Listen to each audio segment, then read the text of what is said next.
Bum, bum, ba, boo, boo, boom. Edge of reality. Boom, boom, boom, boom, boom. Boom, boom, boom, boom, boom, boom. Hello, everybody, and welcome. Okay, trying to get my phone set right. That'll do. All right. Welcome. I apologize for being a little bit late. I was trying to get something to eat real quick before I came on. How is everybody? Hi, Tammy. Yay. Let's see. Charles. Who all do we have? The Saudi. Wow. We got people that are like, all right. So who- the Saudi. The Saudi, you just said hi, but I'm guessing you want a card as well. And Kim. Hi, Kim. And Anna. Let's see. And Charles. Hello. 1, 2, 3, 4. And Tammy. Awesome. Hello, everybody. Thank you for joining me. I saw your message, Lasati, and I didn't have a chance to get back to you yet. That's exciting. You got your your mom gave you a pack of tarot cards. Now, unfortunately, I do not really know much about the tarot.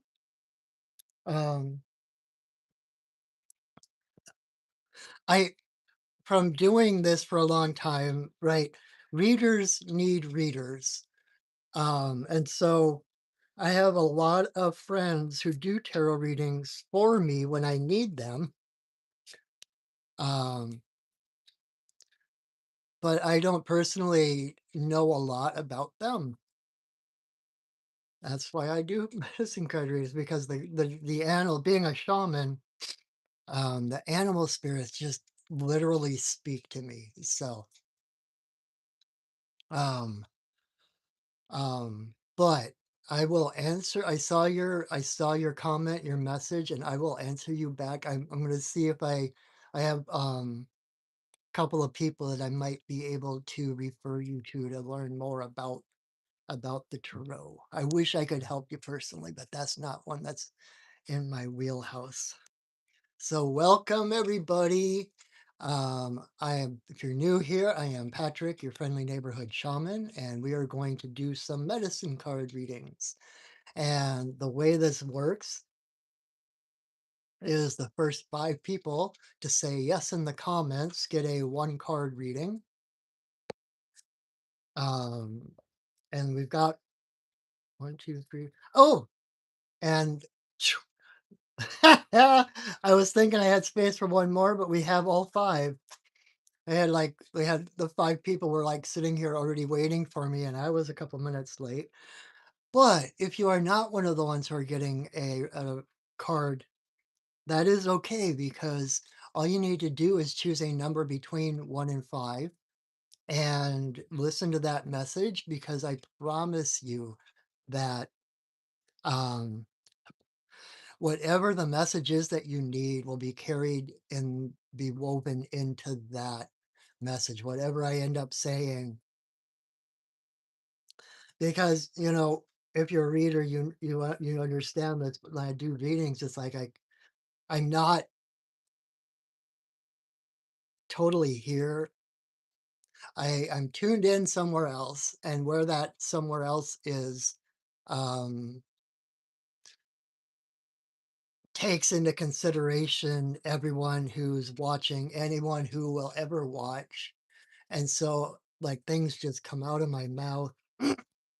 And so, even if you are watching this on replay a year from now, just choose a number, watch that card, and I promise that spirit has this beautiful way of interweaving messages, and there will be something there for you. Um, if you haven't already, please Subscribe to my YouTube channel, like my videos, and hit the bell and all that good stuff because that helps me out and that helps me to expand my audience, and the more the merrier, the more I can help the best. Um, and share my videos, please. Um, exactly, Lasati. In fact, a set of shamans that a shaman walks with a foot in each world.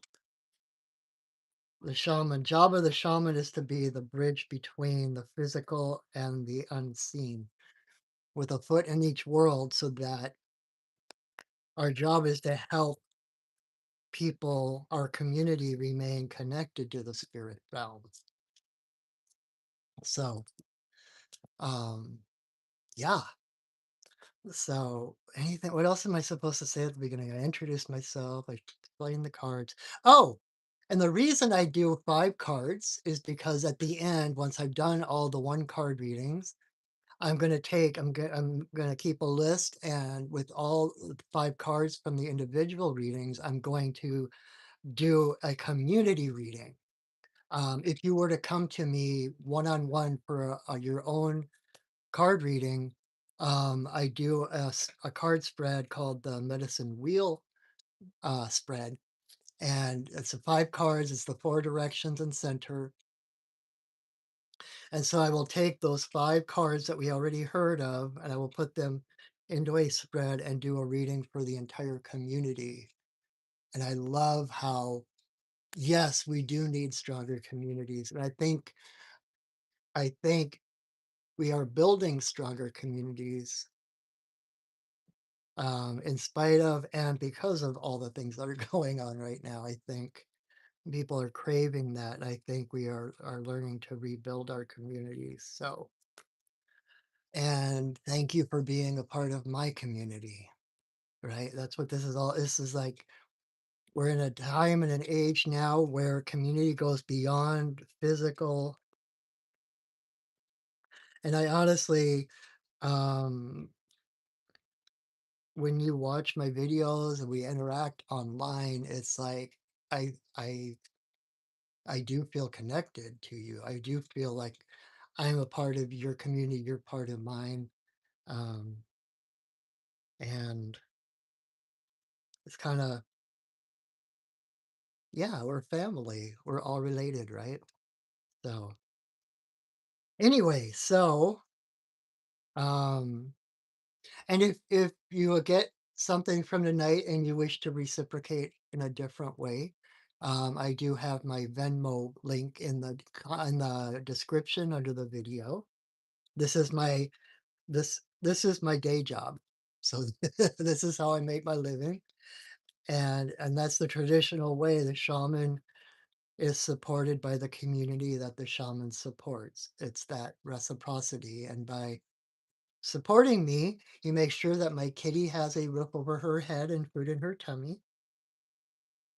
And it gives me the chance to really focus on my own path so that I have more experience and more things to share with my community to teach you on your path. Oh, you have a kitten too, Lasati? What's your kitten's name? Mine is Kira. She's sitting on the back of the couch watching me right now. All right. Oh, and here she comes. Hi, Missy. She thinks because I'm actually oh, Tigger, I love that. T-I double gutter. Oh, the wonderful thing about tigers is tigers are wonderful chaps. What you doing, Missy? Come here. Come here. We were just talking about you. Come say hi. Come say hi. This is Kira. I know, right? I know.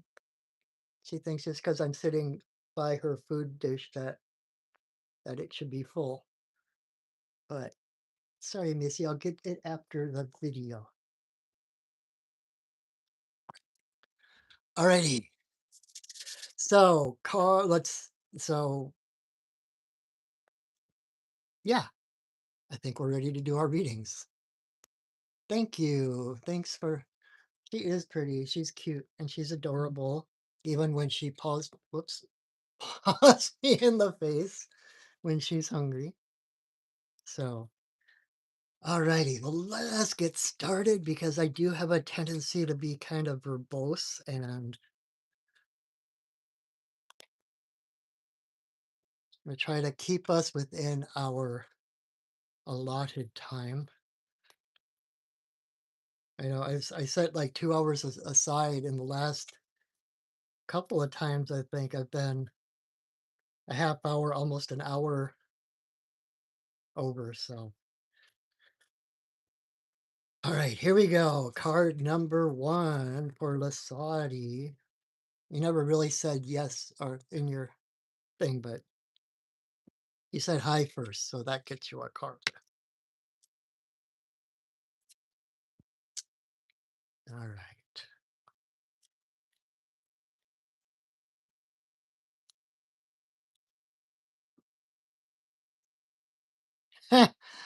Okay, card number one is two cards. They literally jumped out of the deck. So, card number one for Lasati is Eagle and Otter in reverse. And so Eagle is, I'm not sure how I'm going to make that into the um, five card spread at the end, but we will figure it out. I'm just making a note of which ones. So Eagle is basically Great Spirit. Um, Eagle is the divine spark within you, the part of you that um, reminds you that I'm going to sneeze just a second or not. Um, you are a spirit having a human experience, not a human having a spiritual experience, right? This is your true nature. This is your essence. You are divine by nature. You are spirit by nature. And nothing can change that, right? That's the essence you are born with. And it can get covered over. Like we learn different things through society, through our authorities, through parents and teachers, etc., etc. And um, it doesn't change who we are. It covers over who we really are. And if you're lucky to have good teachers and good parents, etc., etc., they help you to maintain that connection with that essence of yours. Um, and so then we have otter in reverse, and otter is also it's interesting because otter is kind of the divine feminine, right? Eagle is like the king of the birds, grandfather eagle. It's like divine masculine and the divine feminine. And so we've got them coming up, and obviously one's reversed and one's upright. So there's like a little bit of a balancing act going on. Um, and otter, otter is about playfulness. Otter is about finding the joy in everything and going with the flow, right? I don't know of another animal that is better suited to their environment than otter, right? Otter is basically an embodiment of the river itself. Almost like otter is made out of water. And so there's the flow and there's no hard edges, right? Everything otter does is in curves and spirals. And so it's about this flow and this grace, right? Um, and otter is about community. We were just talking about community. Otter is all about community, right? If you there's no such thing as just picking on, like, teasing or picking on one otter. You pick on one, you get the entire community coming at you, right? But that said, otter also does not recognize any natural predators. Not that she doesn't have natural predators, but every time when an otter meets another animal, until they've proven otherwise, otter embraces them as a friend, as family. It's that inclusion, right? It's that matriarchy that is rising, the divine feminine that is rising to the surface again.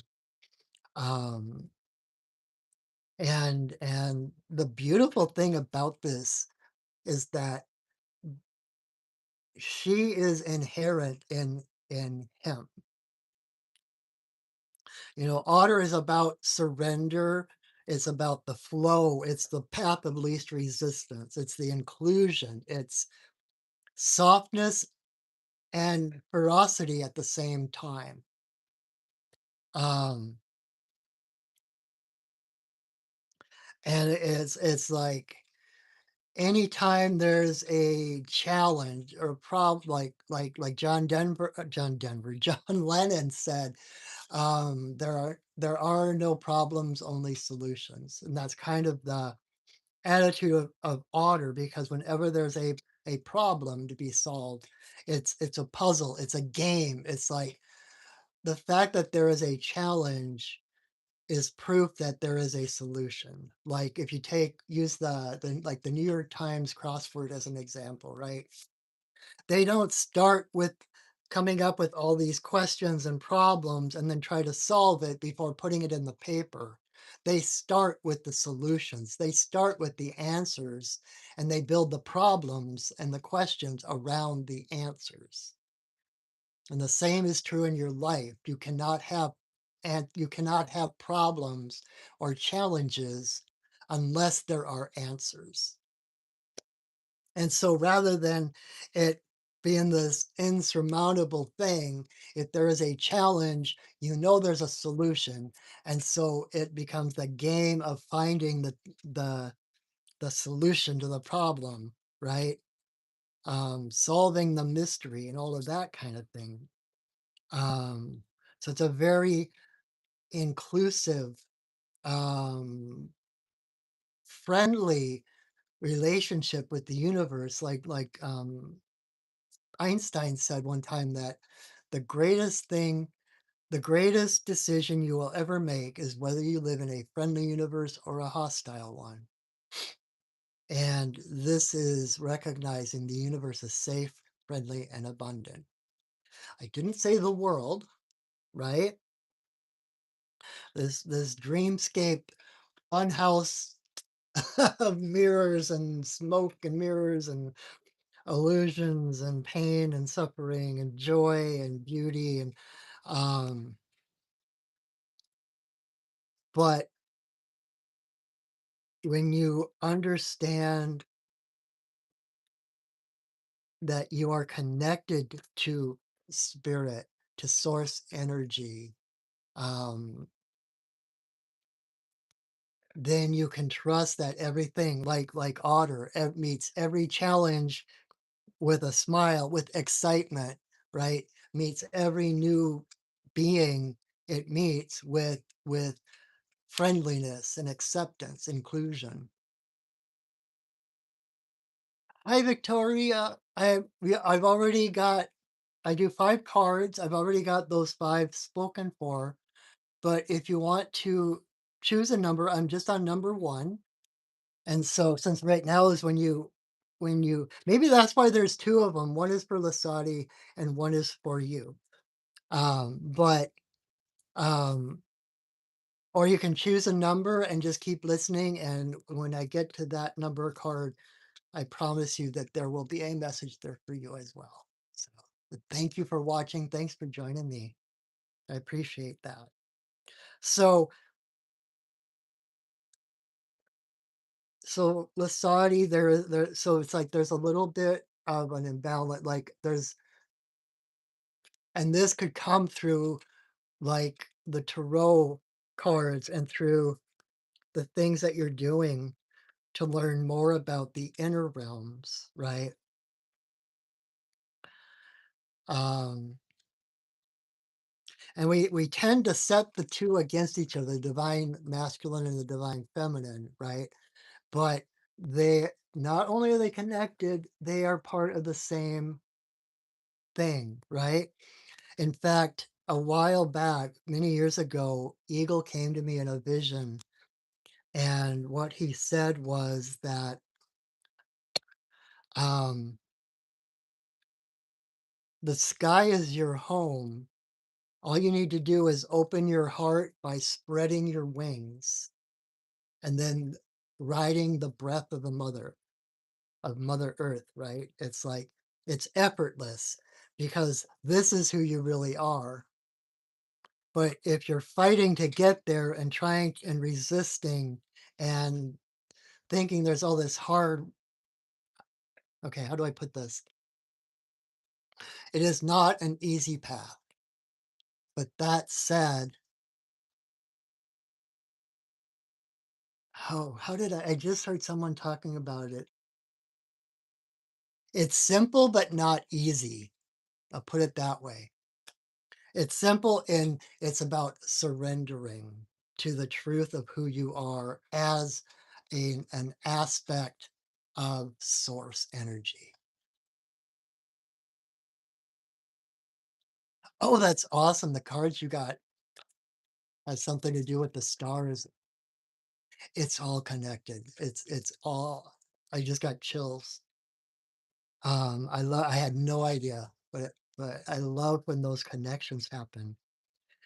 And so this part can't go away. That inner divinity, that spirit that is your essence, it can never be harmed. This is the eternal part of you, the part that survives every lifetime, every challenge, every death.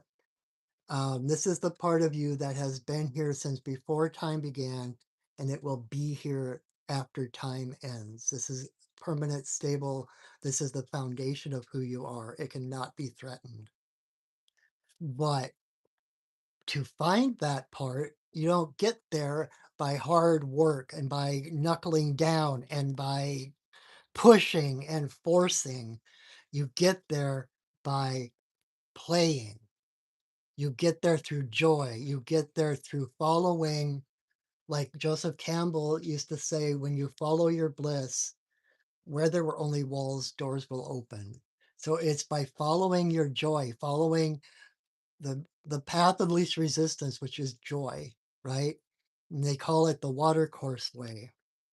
Taoism is all about that watercourse way and the path of least resistance, allowing the truth to come out of you rather than to be something you have to acquire from outside of you, right? Like Alan Watts talks about how we didn't come into the world. We're always talking about, when God made us, or as if God were a carpenter putting these different pieces together to make us. But we weren't made. We didn't come into this world. We grew out of it, like a flower grows out of a branch. You are a natural, you are a natural, I don't want to say result, because that sounds kind of impersonal, but you are what happens when life is unimpeded, when nature is unimpeded. You are the natural result of the earth growing in her own consciousness. Um, and that Ellen Watts would say, even as the tree flowers, the universe peoples. It's in the nature of the universe to create people. Um, and so it's not about reaching or forcing or trying to find all the right things and and suffering and all of that. It's about following your heart because your heart is what connects you to creator, connects you to the divine. That is your divine spark. So that is your authority. When you listen to your heart, you are listening to the divine, to creator, to goddess, to God, whatever your name is. And and then you get there by spreading your wings, opening your heart, right? Um, there's a natural threshold in every spiritual path where um, you either there are so many people who are very enlightened and very far on their path, but there's a certain threshold that if you don't cross this threshold, you start just going in circles because if you never get beyond the point of duality, right? Good and bad, good versus evil, dark versus light, etc., etc. You can only progress so far. And this is about surrendering, realizing there is no separation, that um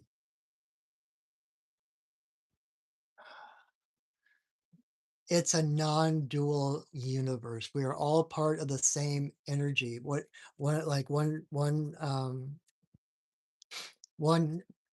teacher I used to follow, like reading their books, was said that whatever it is God. Whatever it is, excuse me, it is divine. There is no force of good and force of evil battling it out head to head until the end of the time, right? There's a source of well-being, and that's the only source. And it's whether you are in line with it or not. Um, Salama,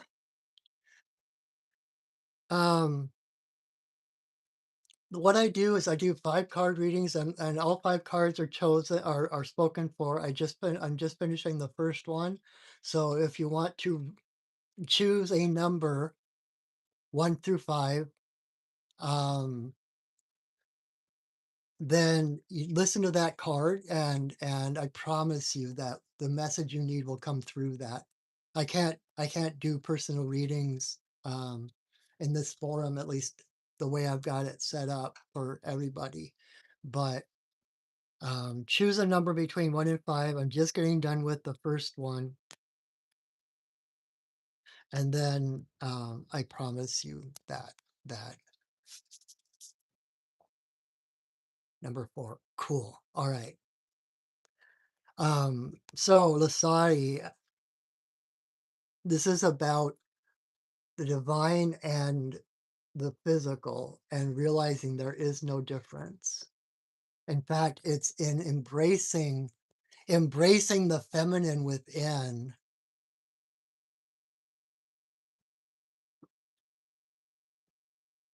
Oh, Tammy, you don't have to do that. Wait,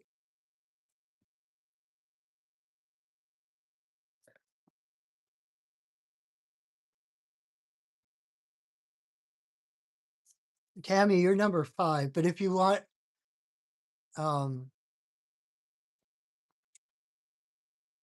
Tammy, just keep that one, and I'll let the other ones choose what card. That way it's like we don't have to do all the shuffling around and that kind of thing. But thank you. I appreciate that. That's very kind of you. Right. So, Lasati, I hope that makes sense. You reach that divine by realizing it's like the yin yang, right?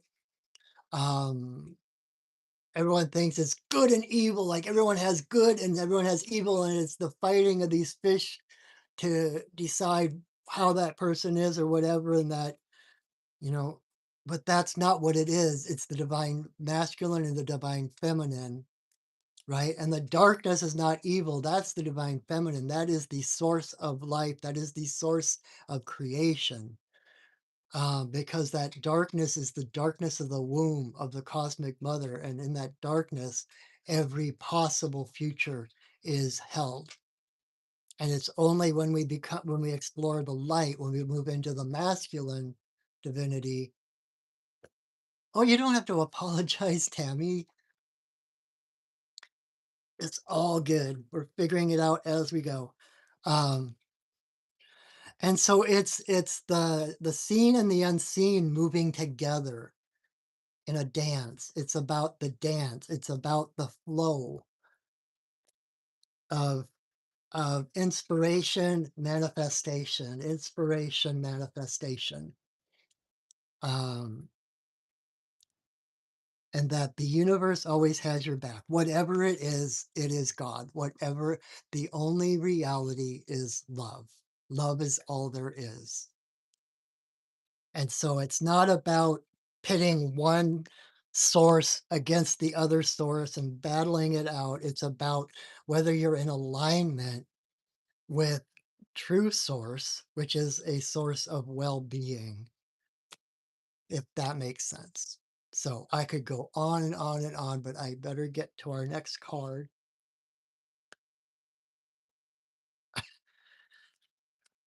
Okay. I'm gonna try to not be quite so loquacious because I know people's attention span is not um it's like attention spans nowadays aren't as long as they used to be, and I don't want to tax anyone in trying to stick around till the very end if they can't, whatever, whatever. So, all right, card number 2 for Kim.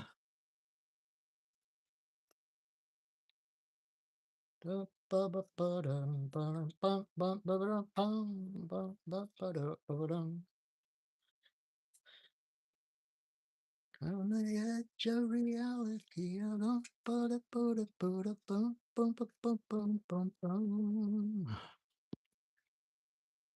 All right. Card number 2 for Kim.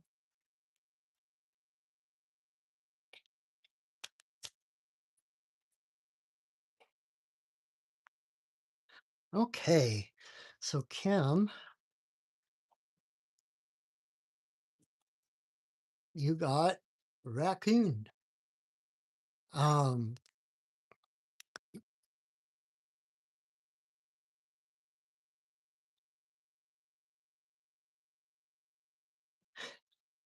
Raccoon is always a fun one. Um, because raccoon is one of the tricksters, right? Raccoon, um,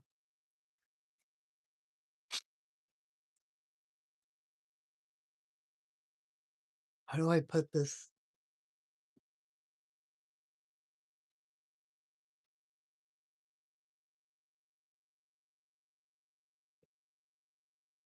Raccoon can have kind of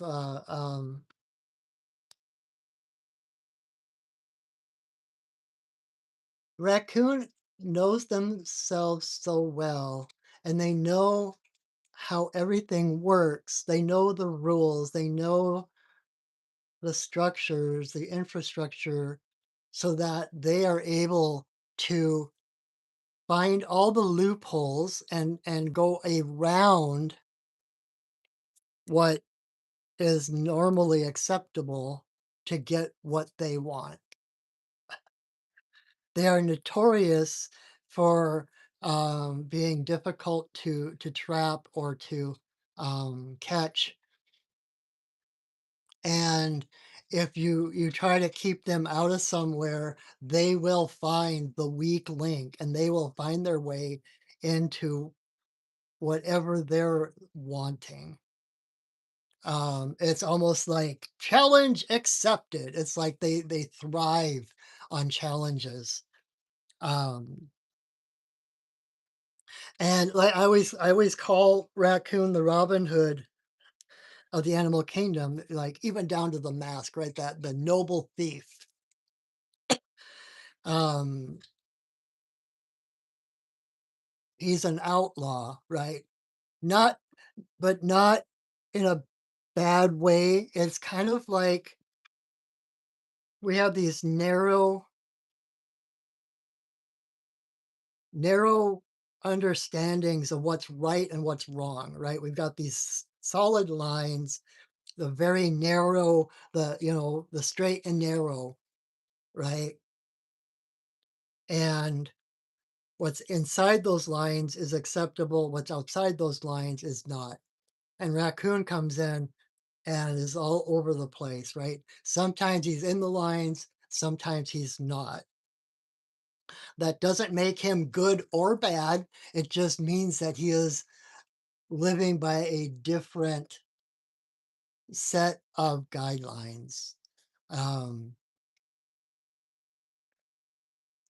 kind of like there, especially with all the things going on right now. There's been a lot of talk about like Germany and stuff, and like Anne Frank and how the people who hid her were technically breaking the law. They were outlaws. They were rebels, but it was the right thing to do, right? And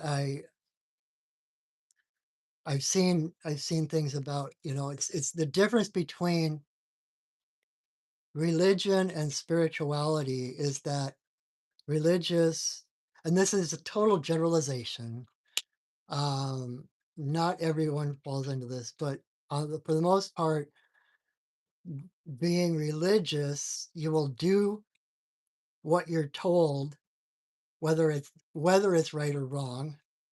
In spirituality, no matter what they tell you, you will do what's right. Does that make sense? I'm trying to remember how they put that. I feel kind of like my language is clunkier than it could be, but it's like, um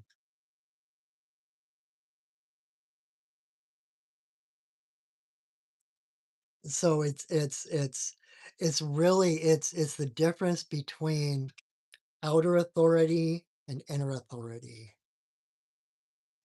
Living by your heart or living by the establishment, right? Um,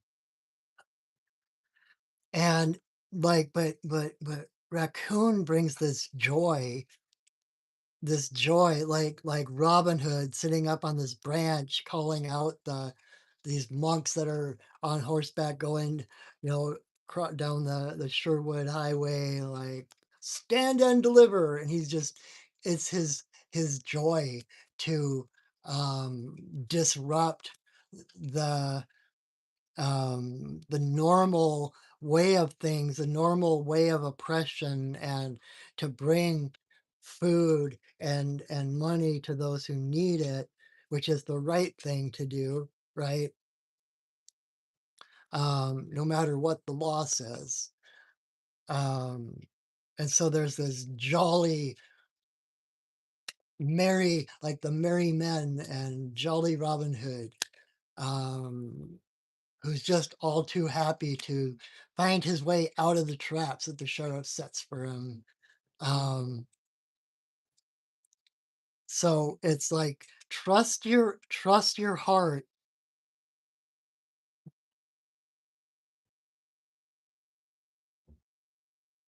When you trust your heart,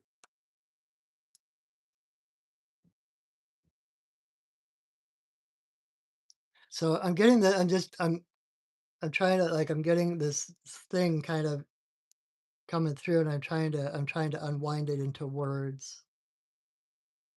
The thing is that like if you live from your heart, right? Like I said earlier, your heart is what connects you to creator. Your heart is what connects you to all living things, all beings, all humans. So like in Robin's Hood case, right? His heart Answering his heart is actually for the best of the people he was robbing, to disrupt that, um, those wheels of power and oppression, etc. And so by breaking the rules, answering to that authority, he was also honoring the heart of those he was dealing with. Does that make sense?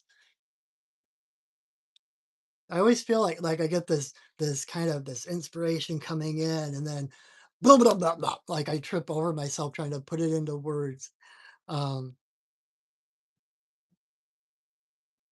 but again, there's no duality. There is no separation. And so everyone you deal with has the same divinity within them.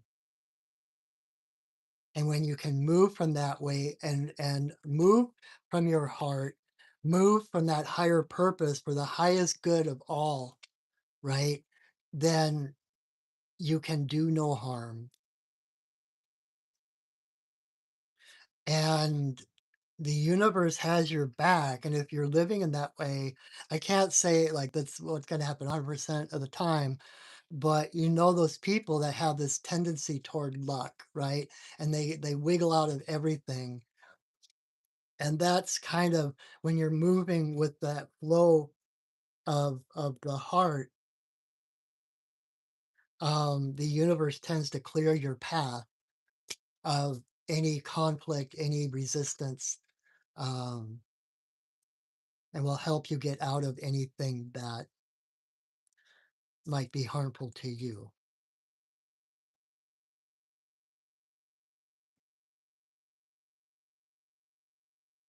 And I'm kind of censoring myself now. I'm trying to think if I need to qualify that at all. But um,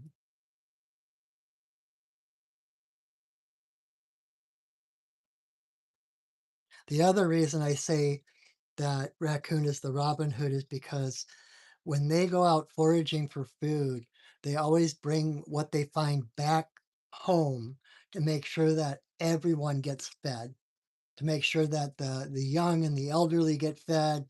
They don't just consume what they find and where they find it. Um,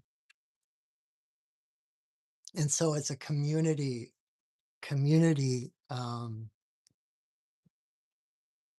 hearted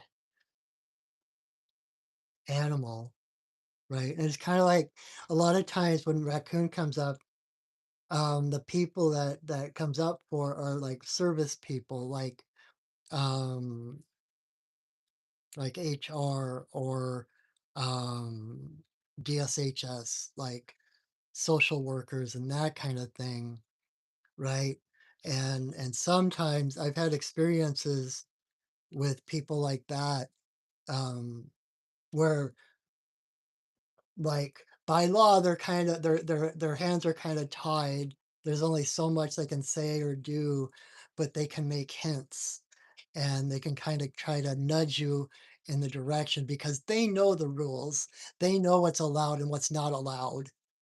And so they can kind of use that knowledge to help you find that little hole in the fence to sneak through to get what you need, right? And so even though they're a trickster, their trickster is not about diminishing anyone. It's not about vengeance or anything like that. It's about helping everyone discover their wholeness. It's about everyone getting what they need. When we all do better, we all do better, right? Um,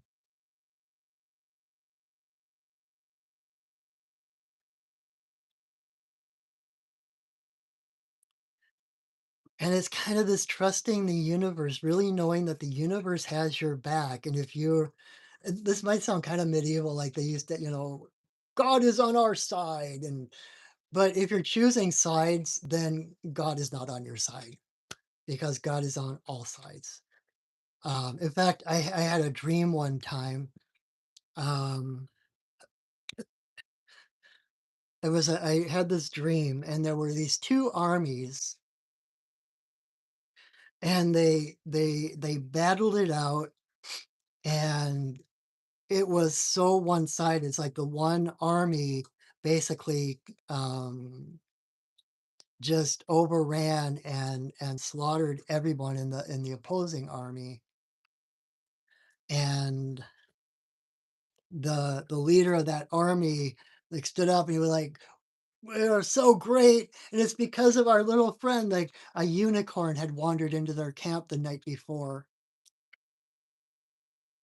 and he gave the credit to the unicorn being on their side, that they won, that they overtook their enemies, that they are greater than their enemies. Meanwhile, while he is talking, the unicorn goes out into the battlefield and starts healing and reviving the soldiers that were injured and dead. And the that leader comes running like, "What are you doing?" And crap, what did he say? I shouldn't start a story unless I remember what the ending is.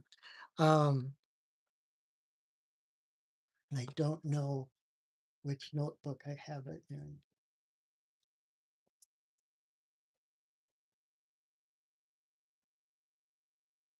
Give me a second here. Let me take a quick look.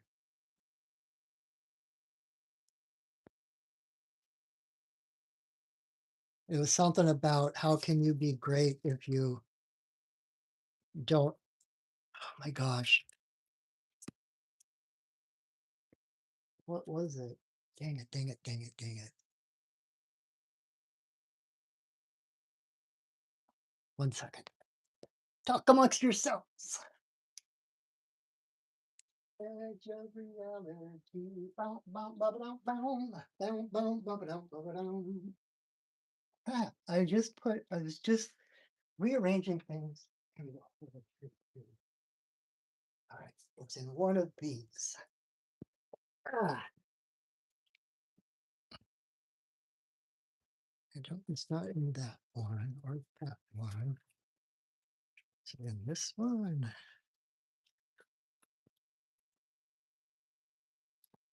Not in that one. I have all these little journals that I draw my comics in. At least I used to. I think this might be the one. No, it's not that one. Please be this one. I might have to just give it up.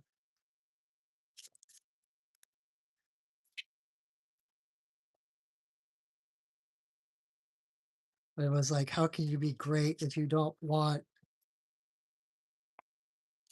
the best for those who oppose you, or something like that? Okay, it's not in this one either. Darn it, darn it, darn it. That's gonna bug me now. I don't know.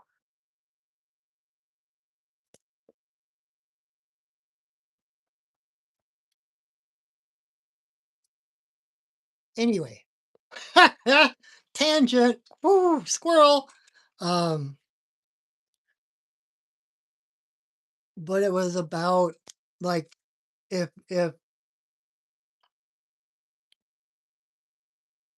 somebody loses, nobody wins, right? It's we all do better when we all do better. That um even your so-called enemies, like the Dalai Lama said that your your quote unquote enemies are your best friends because they are the ones that put your beliefs to the test. It's because of them that you know um, whether you walk your talk or not, right? still getting all distracted because I want to know where that comic is. I thought it was in one of these.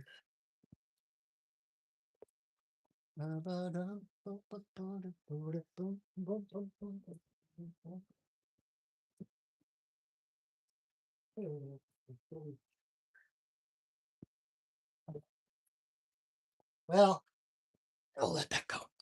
Anyway, so it's like working for the highest of everyone, um, and doing it with vim and fervor. Um, Very much like coyote medicine, although raccoon is kind of less confrontational, I'll say. Like coyote comes up in your face and tries to knock you over or nips at your heels, saying, "Come on, let's play." And raccoon's the one who's going to sneak behind you and grab the food that you've been trying to hide from them, right? Um, so kind of more of the shadows and because he knows all the ins and outs. So trust your path, trust your heart, trust what you know, and utilize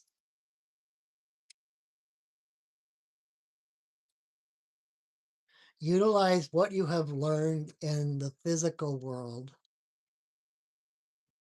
and utilize what you have learned in the spiritual world and allow them to come together. Use that higher perspective of the spirit world to navigate um, the physical world, right?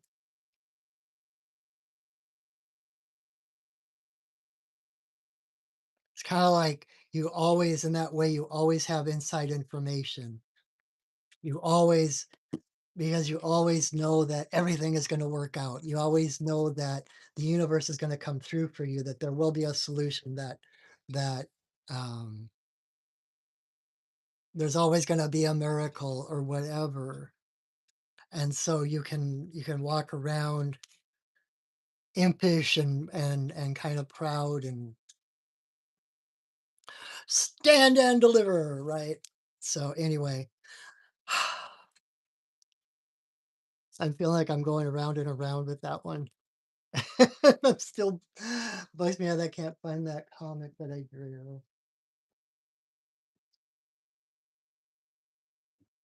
I'll find it. Anyway, so I hope that's helpful, Kim. It's like again, it's like it's about following your heart, following your joy, following your bliss, even when it seems to be bringing you into conflict or in contradiction to what is allowed, right? It's about that question about not what am I allowed to do, but what am I being called to do? It's about answering to your passions rather than to the rules that want to squash you. See, I could have said that at the beginning, and that would have been that, and we would have been on to at least one other card already. So, anyway, all right, let's move on to card number 3 for Anna.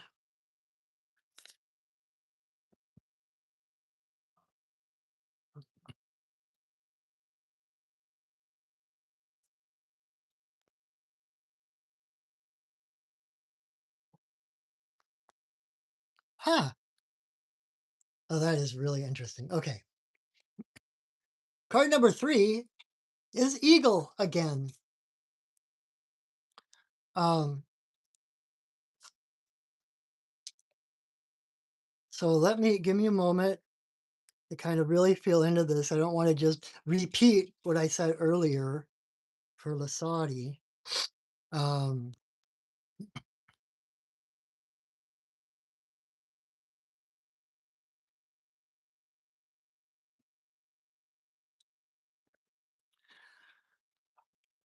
it's like I just keep hearing drop the ballast, drop the weight. Um,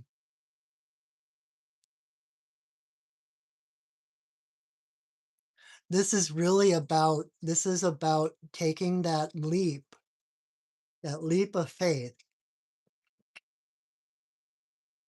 It's like the fledgling leaving the um oh, you're so welcome, Kim. I hope that may I kind of went off on tangents and stuff. I hope that made sense to you. Um but Anna, for you, Eagle is talking about like the fledgling just leaving the nest, right? And that first leap off of the branch. Never used her wings before. She knows she has wings, but she's never used them before. So there's this moment of, kind of like skydiving, jumping out of the plane is like for the first time. Not that I've ever done that. Wondering, okay, what if the parachute doesn't open? What if my wings don't hold me? What if?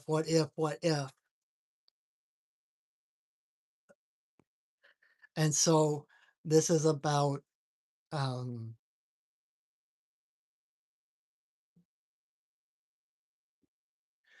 a friend of mine. Um,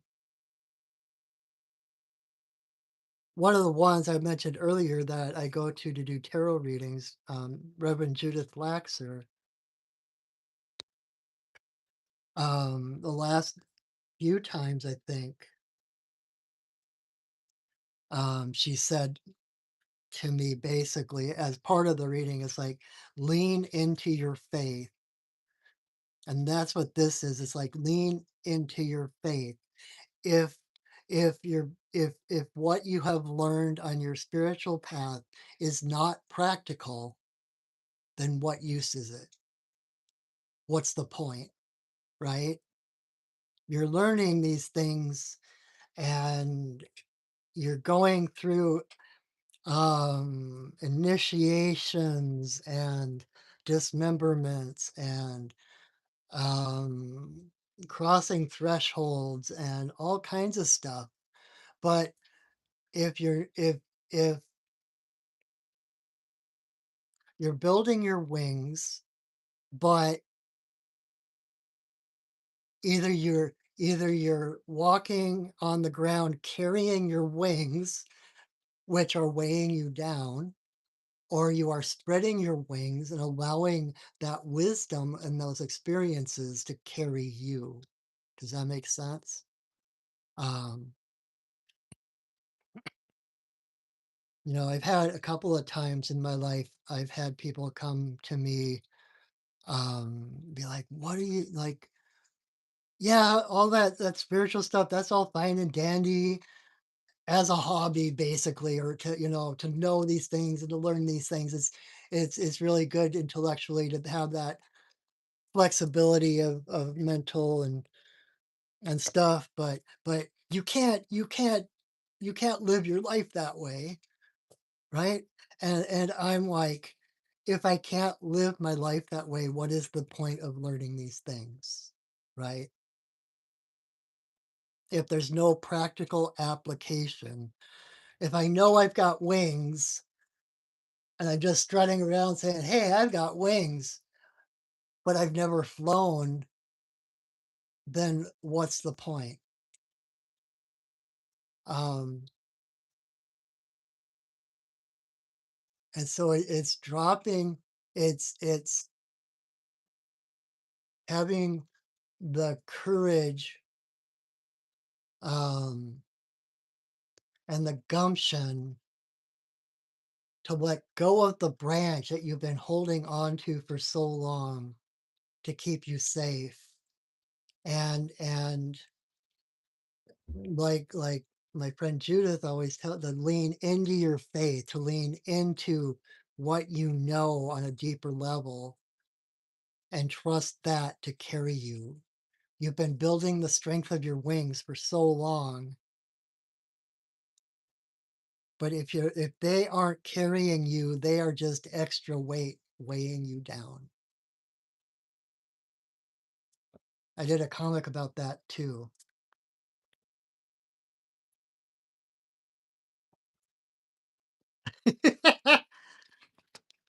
um, because my business is Perching Wolf Studios, right? And so it's kind of like my mascot, if that's what you want to call my spirit guide, the one that my business is named after is a winged wolf, perching wolf, because I met him in a tree.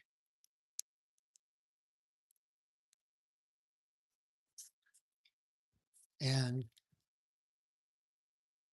I don't know that you can actually read through that or anything, but it's basically about I kept going. I went to my counselor and I'm talking about this strange way that sometimes I'd be able to free myself from the world only to crash back down under this strange weight. And as I was talking to my counselor, it only then occurred to me to look at this cloud hanging over my head. And it was like, oh, it's a cloud of feathers. And it's like, it's the wings that I'm not meant to carry my wings. My wings are meant to carry me. So there you go.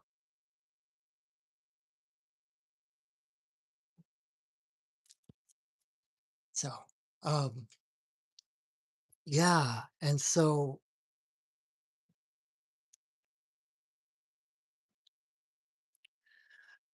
and the tricky part is that our minds are built to separate things. Our minds are built to discriminate between things, right?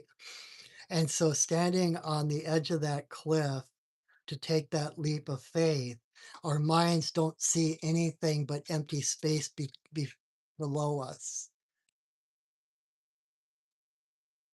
but they can't see the connection. They can't see the wings that are behind you, that are on your back. Um, your mind can only judge your future by what it's experienced in the past. And if you have not yet used your wings, then your mind is just going to see you crashing at the bottom of this cliff, right? Um,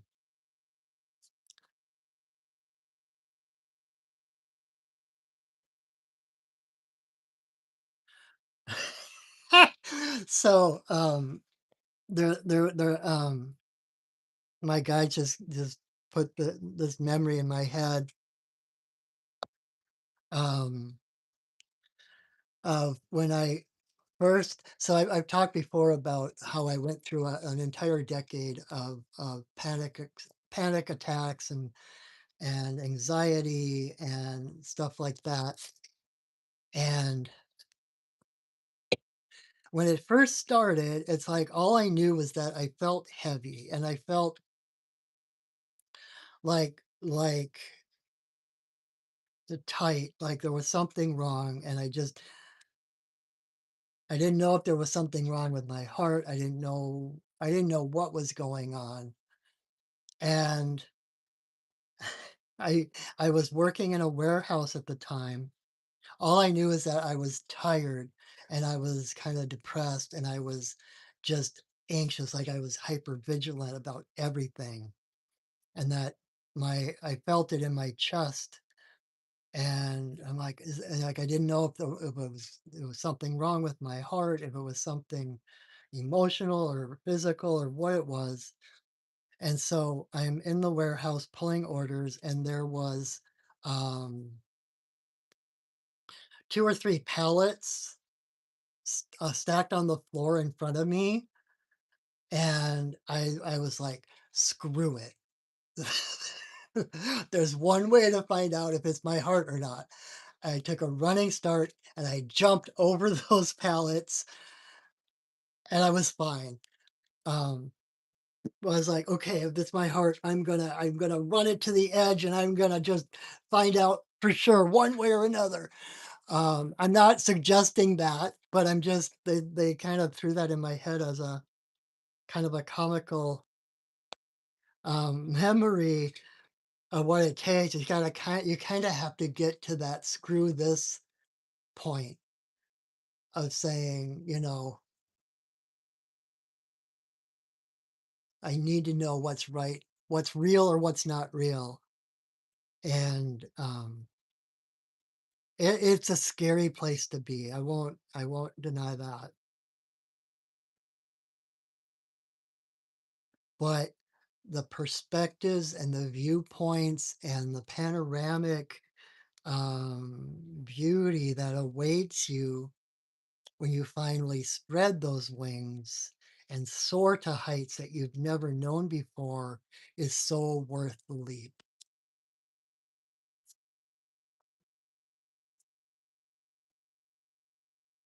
It's like all the things that you know mentally, you know them up here. And you have all these different experiences and synchronicities and all these things to help you feel good about it, to like make you believe certain things. But if you don't apply what you believe, I keep coming back to there's no point, right? So lean into it.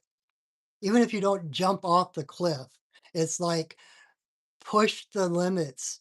Like something, um a challenge comes up, you have to face somebody that you have trouble with.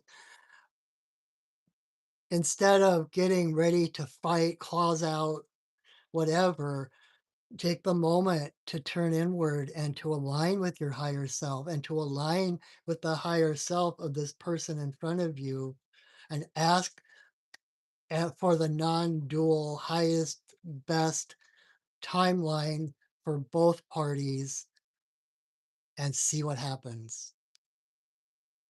Baby steps, baby steps into that leap of faith. Okay, so oh man, I knew I was going to have trouble being brief. We're already halfway through, and I'm just halfway through the cards. So we are going to move on. I hope that was helpful, Anna. Card number 4 for Charles.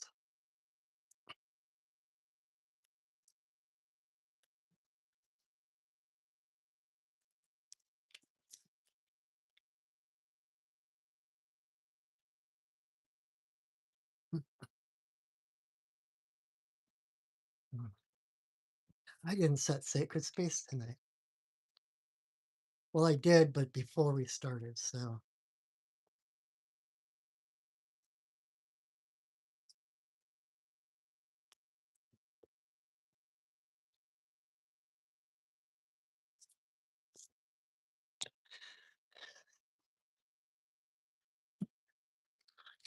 okay, this is interesting. So card number 4 for Charles.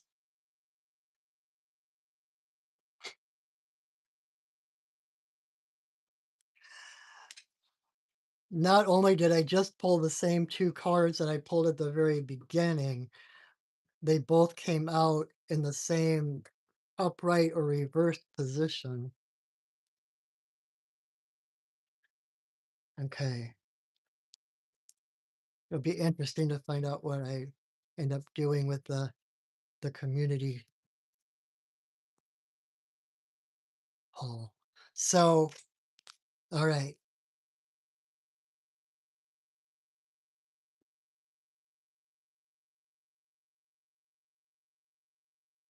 give me a second to really tune in. I want to make sure I don't just rehash everything I said before.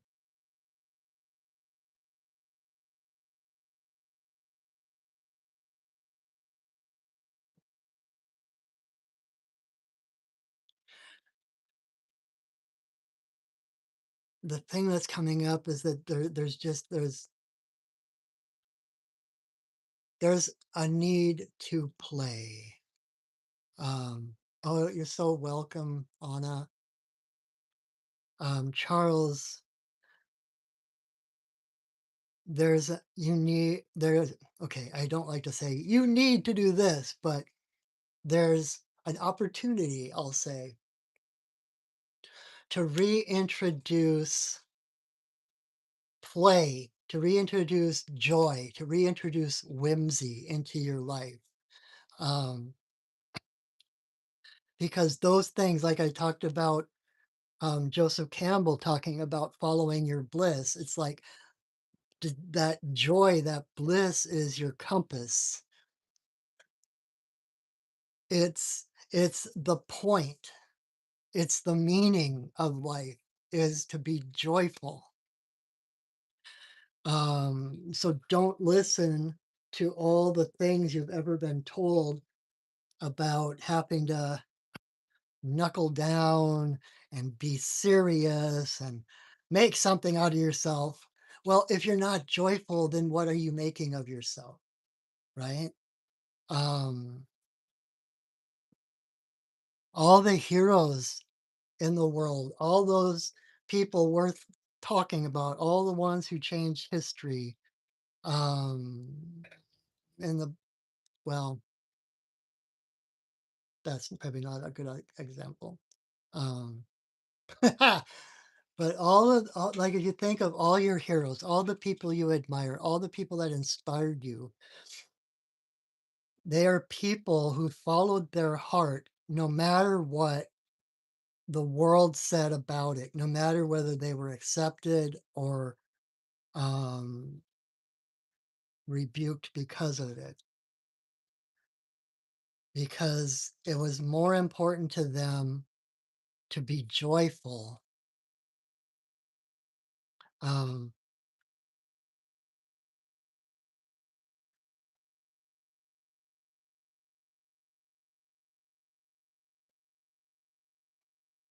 and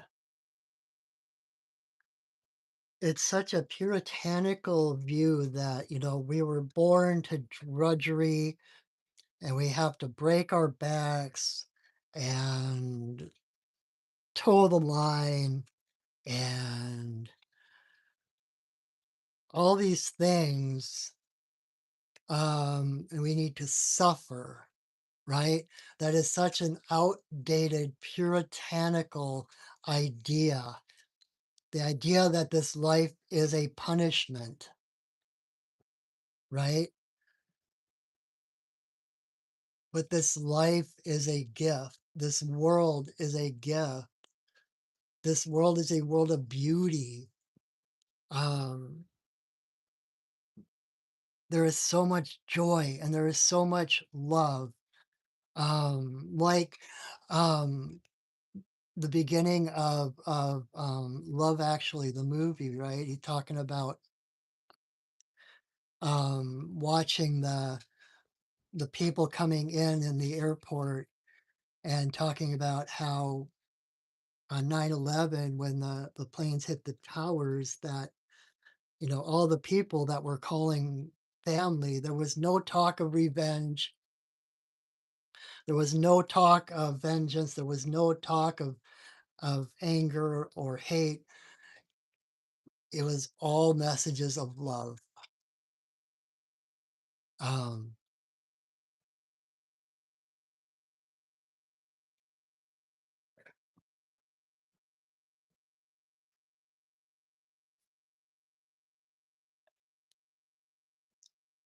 it's weird, I'm sitting here and like nothing is coming out, I don't know what else to say about that. It's almost like I said earlier, love is all there is. You are meant We are put here to experience all the emotions. I'm not, but we are here to not to avoid pain, but to follow joy, right? There's again, we get caught in that duality of good and bad, um, where even like the spiritual, even this things like this become just a respite from reality. Like you go on vacation and it's a wonderful time, you feel joyful and you have fun. And then at the end, what does everyone always say? Okay, well, back to the real world. It's like, screw that. That is not the real world. That is a manufactured, structured world um, for the sake of powerful people who are only powerful because they're on the backs of the workers, etc. I'm not going to go into all of that, and for the hope of a life beyond this life. Like by suffering, whoever suffers the most in this life gets the best afterlife. And it's like, what if you lived your best life in this life? What if you get to the afterlife and realize that this whole life was a waste of time because you spent the whole thing toiling and questioning yourself and suppressing yourself and being suppressed by others, thinking that that was going to get you a better chunk of heaven. And then you get there and realize that you had the opportunity all along to focus instead of the on the pain and the ugliness, to focus on the beauty and the joy and the love. We do live in a world of seeming duality, but like I always say, it's like that there's that saying about energy flows where consciousness goes. And if all we focus on is the toil and having to survive and having to get by and just get through, that's where the energy of the universe is going to go. It's like despite um let's see. It's like in little ways every day choosing to find, and that's kind of like what like a gratitude journal does, right? When once a day you write down like three things that day that you are grateful for. That's kind of the point of it, is to start focusing on the beauty, on gratitude, on what's working, to move out of the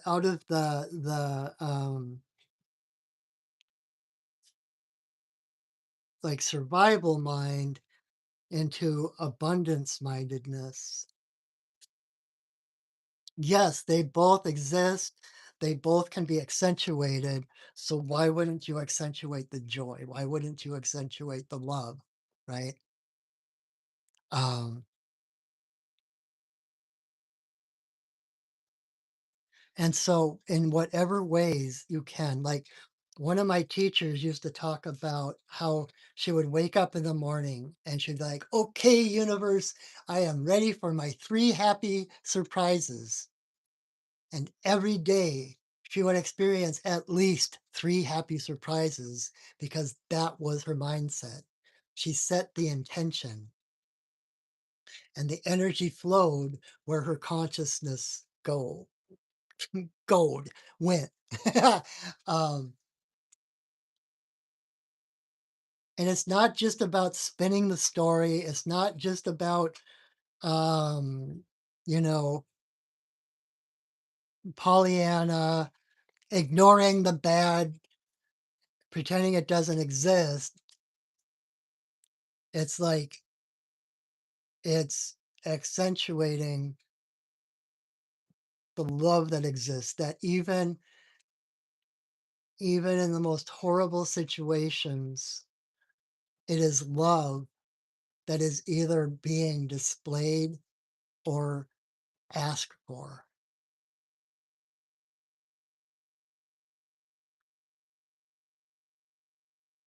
So focus on what you love, focus on what brings you joy. Try that for like a week. Every morning wake up and ask, say, I'm ready for my three happy surprises, and then keep track so that you remember them, um, and see what happens, right? Play, experiment. That's exactly what I'm talking. It's like we play is so important, and it's such a shame that when we grow up, when we become adults, it's like we put play aside, and we might do it on the weekends or whatever, but it's not a part of our lives because we're in the groove of what we've been taught, and nothing else exists. And we're allowed to visit these whimsical places in our own time and evenings or weekends or whatever, but that has nothing to do with reality. What I'm telling you is that is reality. There's a book by Thomas More, I believe, called The Reenchantment of Everyday Life. That might be something worth looking into. Um, but it's even like doing things like keeping an altar, things that might, in physical terms and logistical terms, serves no purpose, right? But I have my altar here. It's always here. It holds elements of my deepest, truest self. Even when I'm not feeling it, even when I forget who I am, my altar holds that space for me. It's always here. Um, People could say, "Oh, that's it's so big. It takes up so much room. Why don't you just put it? Didn't you just put it on a shelf somewhere?" It's like, no, it does serve a purpose. It's not a logistical, physical purpose, but it helps, and it brings joy. It awakens in my heart the joy of who I really am. When I forget who I am, all I need to do is look over and at my altar to see, to have that reminder of who I truly am. So start thinking about like, who did you want to be when you grow up? You know, what are the things that bring you the most joy, and start scheduling them in.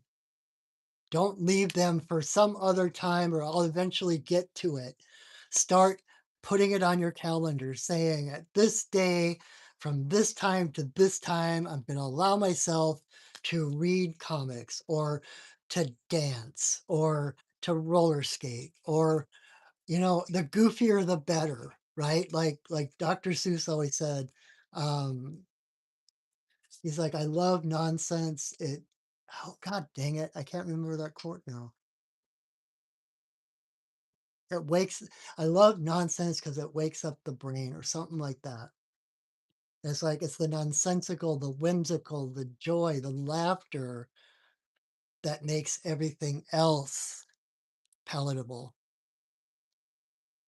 Okay? I hope that makes sense. I feel like I am so all over the place tonight. It's interesting. All right, one more card before the community card. Before the community reading. So card number 5 for Tammy.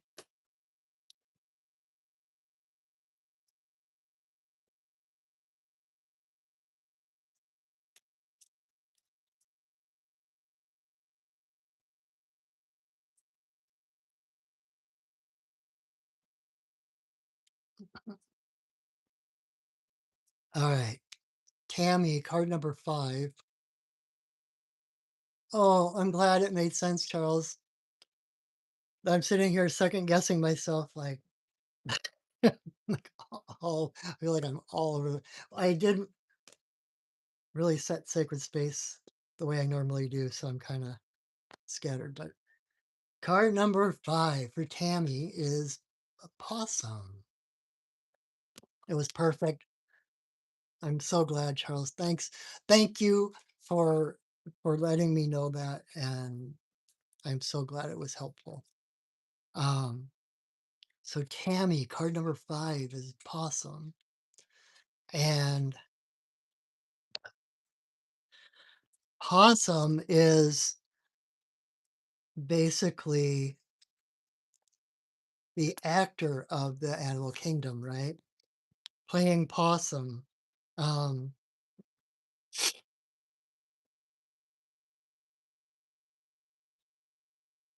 And so this is about kind of in line of what I was talking about earlier, right? It's kind of,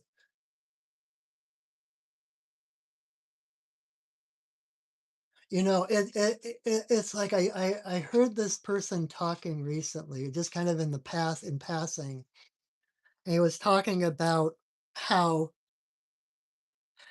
all these different religions and philosophies, etc., talk about this world, this reality as an illusion. And he was saying how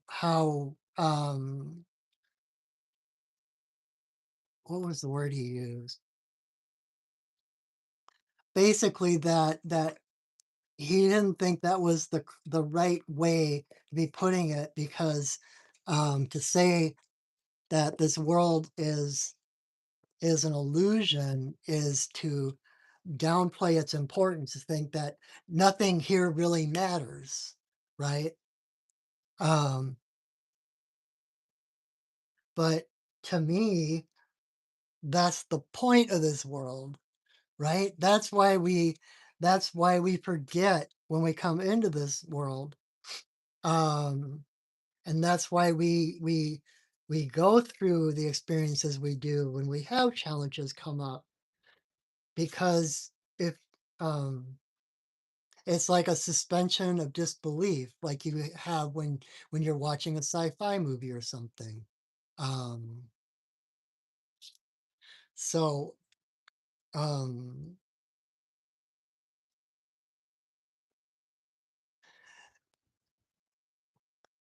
it's like, and some of my favorite, like, my comics are like that. When I draw my comics, I have these comic characters that I've drawn, well, most of them that I've drawn literally since I was a kid, literally since I was like 4 or 5 years old. And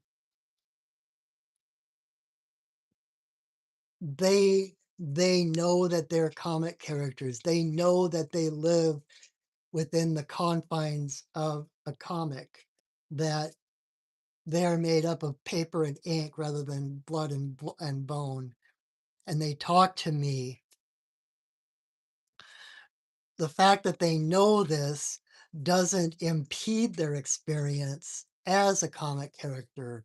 It actually enhances their experience of life lived on the comic page. And that's kind of the message here, is that um, when you know that you are not only the character you're playing in your life, but that you are the actor playing that character, that somewhere beyond this stage is the true, authentic self beyond the confines of this world, and then being able to utilize that in self aware things to push through the fourth wall, right? Um,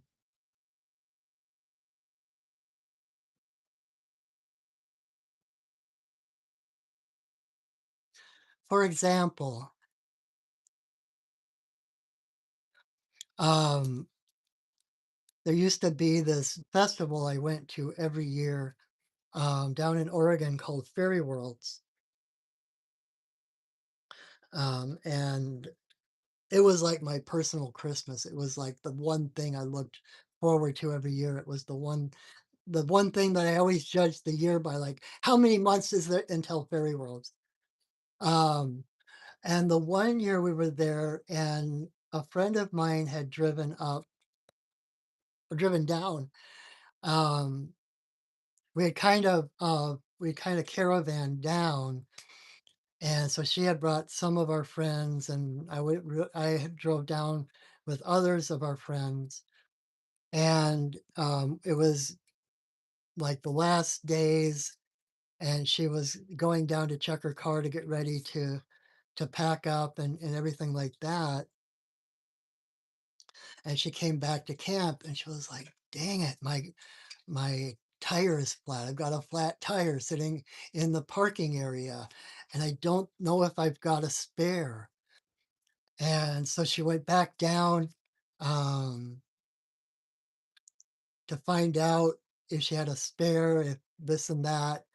And so the rest of us up in camp, everyone else was like, "Oh my god, what are we gonna do? What if she doesn't have a spare? I bet you she doesn't have a spare. I bet you, what are we gonna do?" And I was able to kind of push that back, that fourth wall at the time, and said, "Stop. In this moment, there are two most likely paths ahead of us. One of them where she doesn't have a spare tire, and the other one where she does. And so we are going to focus on this reality where she does have a spare tire. We're going to walk down with our stuff to pack into her car with the faith that she does have a spare tire and it's taken care of." Because I was like, I could have been like, "Oh my God," it'd be like Schrodinger's cat, kind of yes and no at the same time. And you don't know until you see it. And it's like, no, we are going to manifest a spare tire. And we get down there and find out she opened the trunk and found out she did have a spare tire. She didn't think she did, but she opened her trunk and ta-da, there it was. And so we were able to change her tire and get off and get home safe and sound with no other challenges. But it was that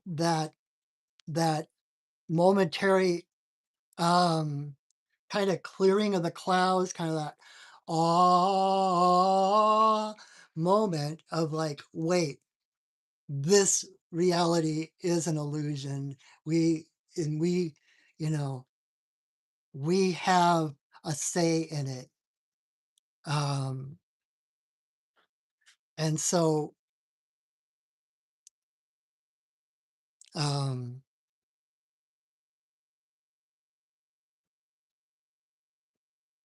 and I always, when I was a kid, one of my favorite cartoons was Felix the Cat. Felix the cat, the wonderful, wonderful cat. Whenever he gets in a fix, he reaches into his bag of tricks. Um, because he was he was one of the original, around the time of like Mickey Mouse and stuff. But he would do stuff like, um, he realized he was a cartoon character, and so like he would have this, like something would happen and it'd be like the surprise and there'd be the exclamation point above his head, right? And then he'd look up and he'd grab the exclamation point and he'd bend it and then he would like slide, like do the whole what do you call that? Um gosh, when they have the line all the way through the woods and you ride down it. Basically did that to get away. So he's like utilizing every part of his world, of his universe, to get where he needs to go or do what he needs to do. There was nothing um that was out of range. It was like when he would talk and the speech balloon would come up, he could see the speech balloon. He could rearrange the words or the letters, or um, even like jump up on the speech balloon and stab it and have it, you know, fly him away. Um, so it's kind of that way of not resisting the illusion or being like, God, why am I here? I know this whole thing is made up. It's making the best of both. It's like being being the divine presence in the day-to-day world.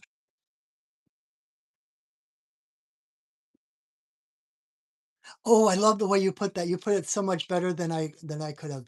To use your brain and sense of drama as a strategy. of surprise.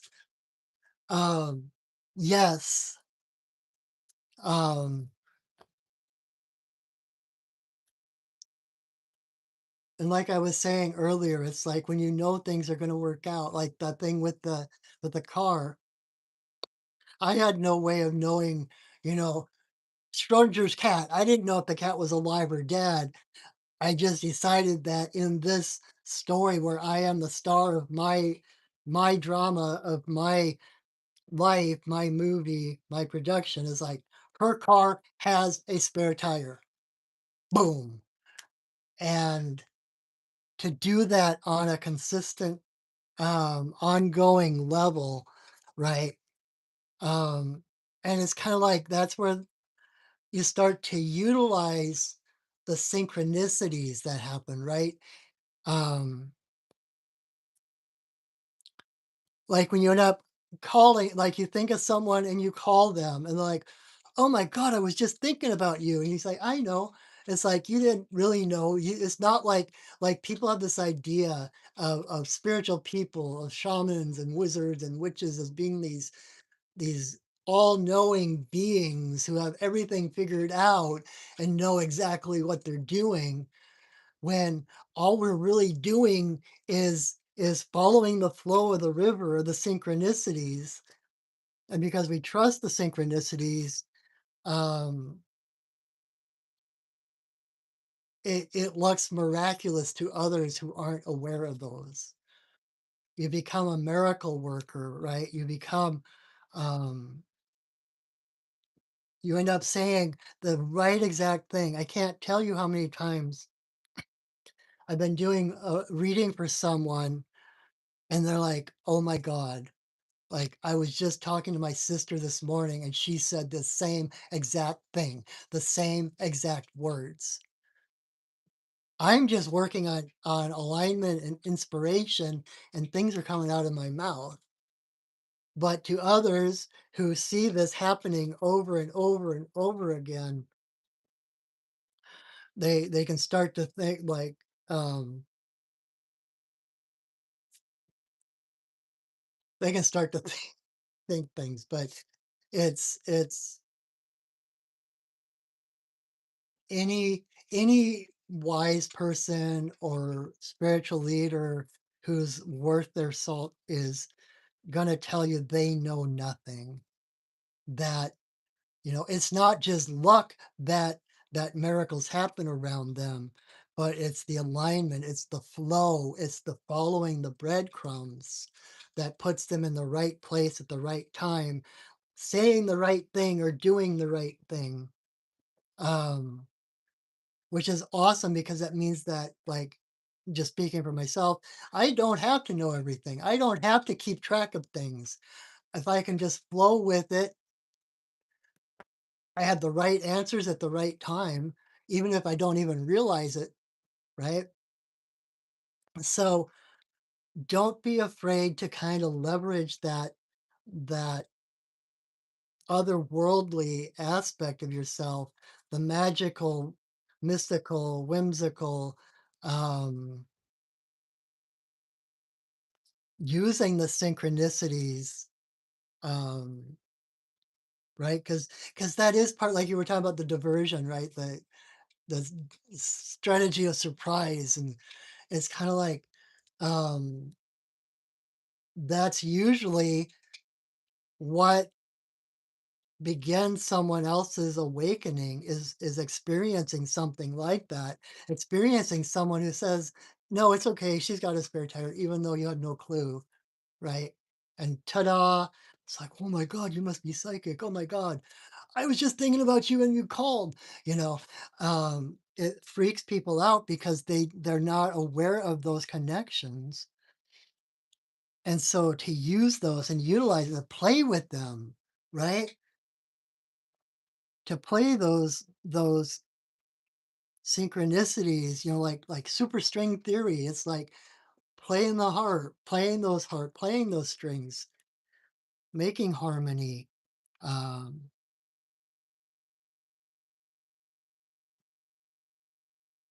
and do it because it's fun. Do it because it's joyful. Um,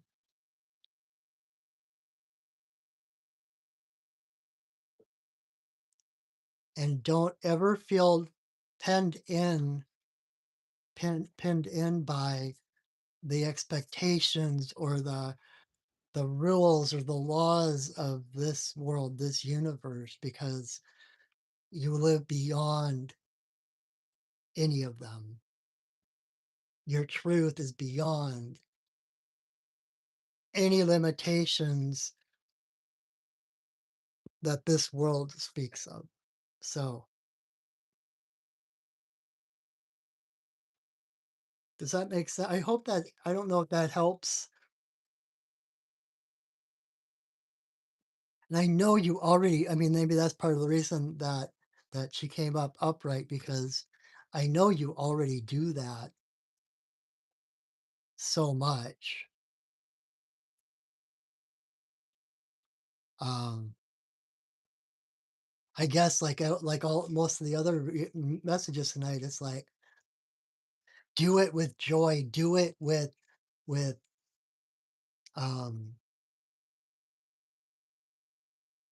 do it with full acknowledgement that that's what's happening, that miracles are just happening around you, um, and have fun with it.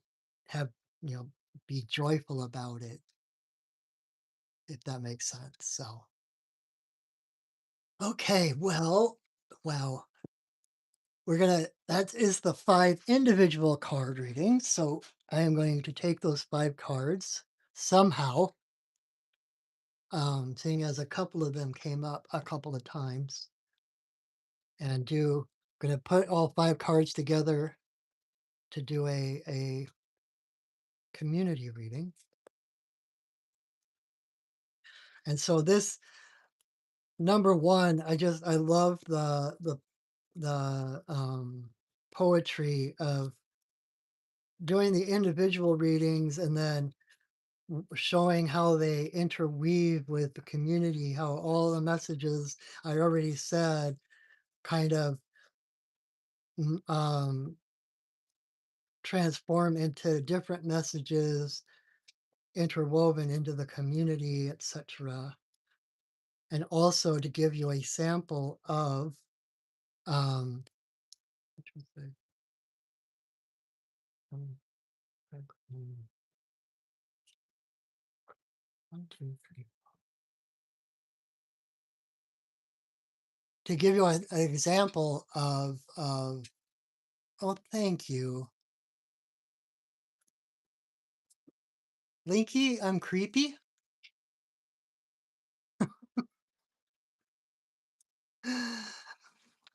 Hmm, okay, I can be creepy if that's the way you. Um, I'm looking because it's like I'm thinking about doing something different. Normally, I take the five cards and I do the spread that I normally do when I do a one-on-one reading with somebody. But because we had like the first card was technically two cards, and then both of those cards came up again in different parts. So we were ending up with only four cards total. And so maybe I will do a four card reading rather than trying to jockey them around and figure out.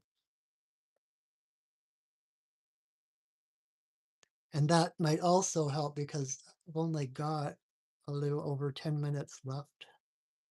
So we are going to bring the camera down so you can see. Maybe we can bring it closer. There we go. So I have no idea. I don't normally do four card readings. So we'll just see what happens, right? Um, Hi, Kira. So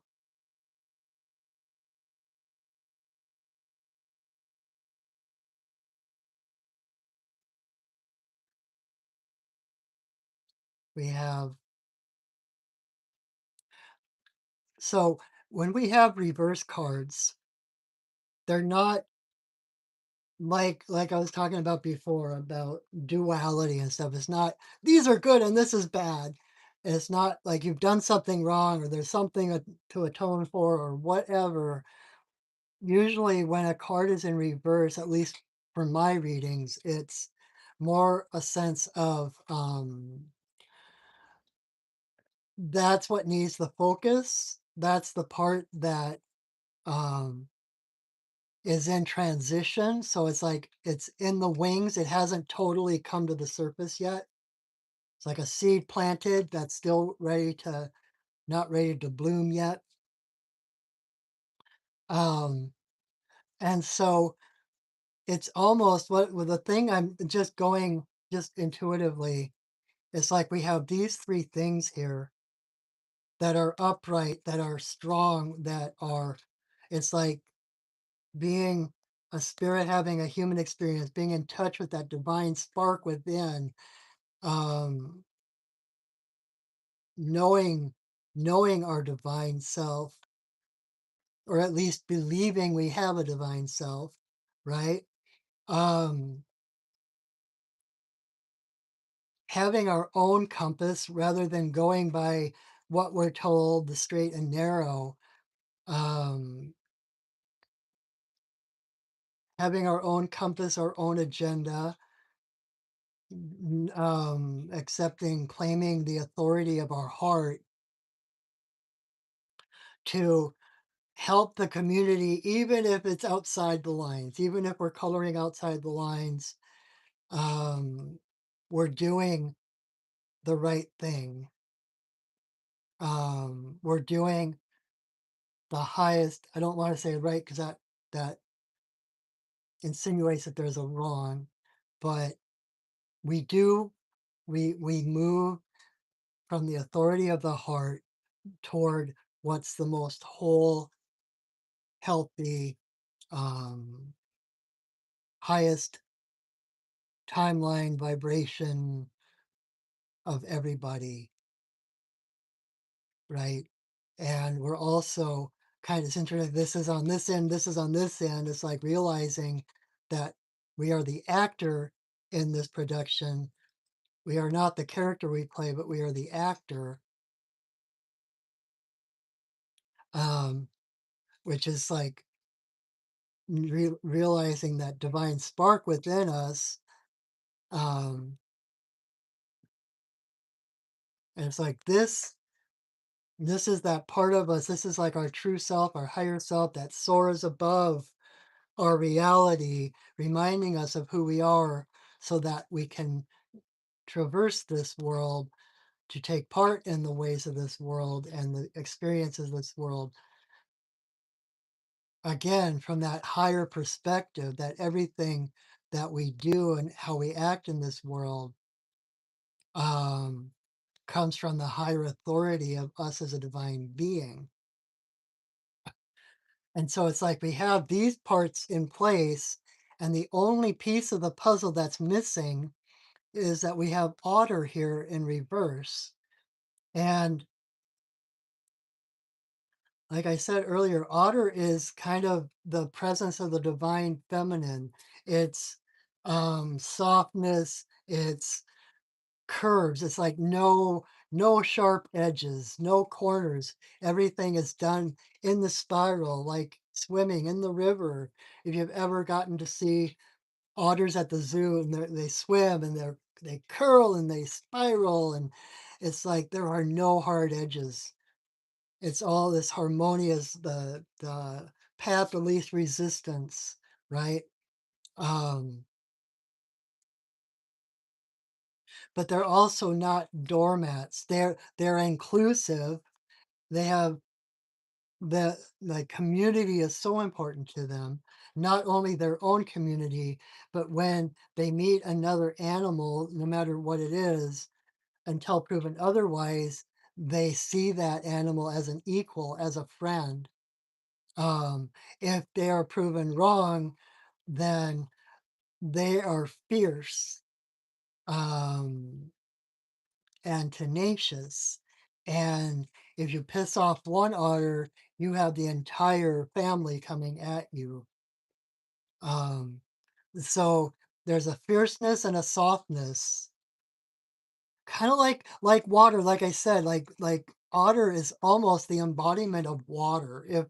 If I was going to take water and make it into an animal, it's like otter is the embodiment, the animistic embodiment of the element of water, which is the hardest and the softest element at the same time, right?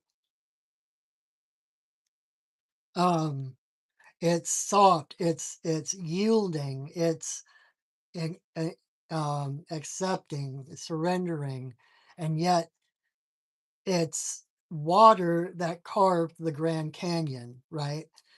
Um, and so there's a need for that. These are all fine, but like I was talking about earlier, without this playfulness, right? Everything Otter does is play. I mean, just look at that smile. Everything she does is play. Um, and so it's like I said earlier, kind of like the general message tonight is basically that without love, without joy, what is the point of anything else?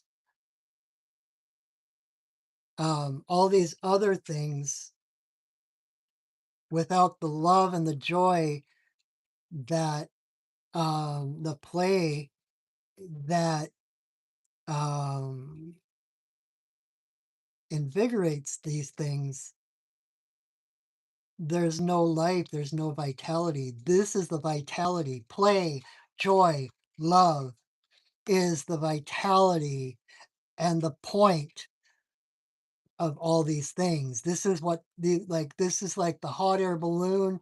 This is the structure, this is the balloon, but without the air to fill it up, blah, it just lays around heavy and formless and unmovable, like hard to move.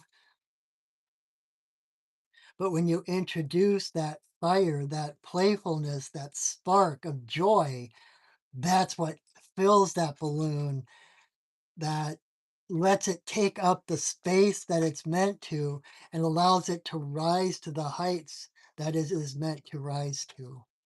So everything is in place. You're doing everything right. We are doing everything right. It's just that need to pump up the joy, pump up the love, pump up the playfulness.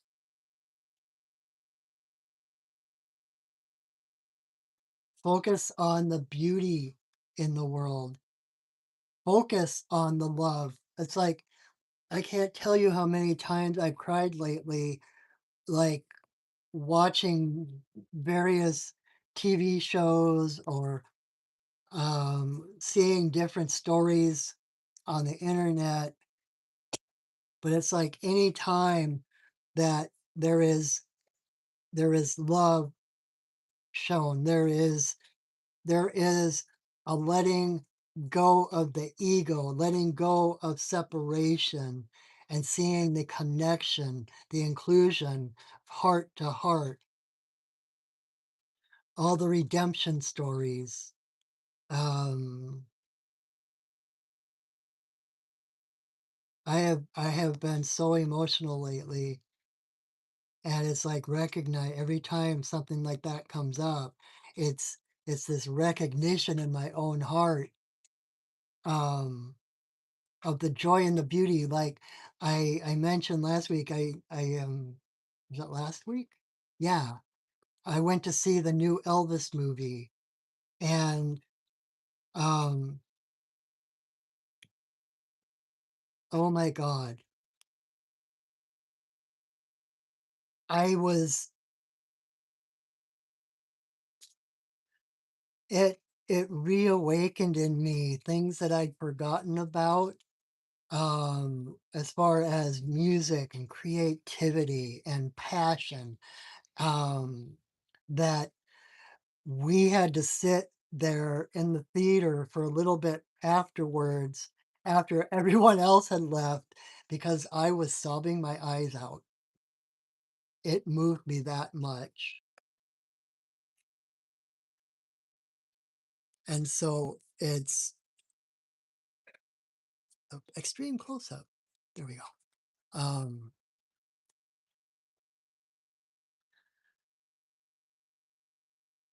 It's those things that you love, those things that move you, that remind you of that vitality, of that passion within you. It's not coming from out there and changing you. Those things are resonating with you like a drum, like when you start to play music someplace else, or if you hit a tuning fork, any tuning forks or other things that are at the same frequency of that tuning fork is going to start to vibrate, right? Um, it's not that that thing is changing you, it's that thing is vibrating in a way that revitalizes, that brings, that starts to vibrate that part of you that's at that same frequency, like in this case, that frequency of passion and music and just the pure channeling of energy and beauty and emotion, right? um that's what the world needs more of. The world doesn't need more people following the rules, more rules to follow. The world needs more passionate people. Um, so be the change, be the love, be the light that you want to find in the world. Don't wait for permission. Don't wait. Raccoon doesn't wait for permission to say, "Hey, can I steal that marshmallow from you now?" Don't wait for permission. Don't wait for the world to change to give you permission to do what you need to do or to become who you need to become. Be the change. That's what that means. And by becoming who you're supposed to be, who you're meant to be, and that passion and that joy, that's how we change the world. That is how we heal the world. Okay. So, whew, that is our readings for tonight. And I'm actually, because I started a couple minutes late, I'm actually on time. um, so thank you again for joining me. Um, if you haven't already, please subscribe to my YouTube channel. I've got over 6 or 7 years worth of these videos and ceremonies and other things. Um, and like my videos and share my videos. If there's someone that might need a little guidance right now, send them, share this video, have them choose a number and see what that card said for them. um, and if you wish to reciprocate in a different way, I have my Venmo link in the description under this video. Anything you wish to give me, I greet with such deep gratitude. Like I said earlier, traditionally, the shaman is supported by the community that they support. Um, and anything that comes to me supports me, puts a roof over my kitty's head, and helps me to focus on my spiritual growth and my spiritual pursuits so that I have more to share with you, to teach you, more resources for you to find your path ahead, right? So thank you for that. If you enjoy my work and would like to have a reading or a healing or learn from me in person and one-on-one, You can visit my website, perchinwolfstudios.net. Um, you can learn more about me there. You can see the different shamanic services I offer. Um, you can set up sessions with me right there for readings or healings, or um, I also mentor people one on one. You can set that up right there if you're looking for a spiritual teacher. And on that note, um, and here I am saying at the very end of the video when there's only a handful of people left watching, but um, starting in a few weeks, I am going to start teaching a class I've taught for many years called Deepening the Journey. And it's basically a year-long class course on shamanic journey where every month we spend a few hours um, looking at different aspects of shamanism, and doing journey work, connecting with our guides, etc., etc.